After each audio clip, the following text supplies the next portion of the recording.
Ang bilog talaga. Alin ang Kim. bilog? Ha? Alin, Ang saan ka bilog ng- nakatingin? Ang bilog ng... Porke tomboy ako na malaki yung boobs, huwag kang bastos ka na.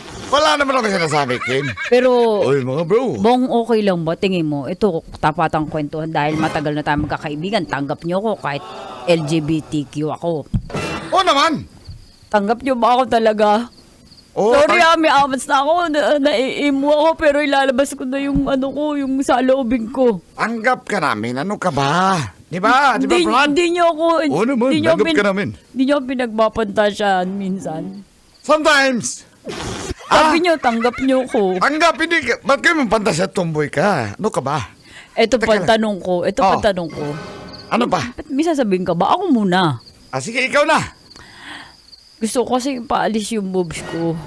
Ha? Okay lang ba? Siyempre gusto kong maging totoong lalaki, tsaka gusto kong mag-testosterone.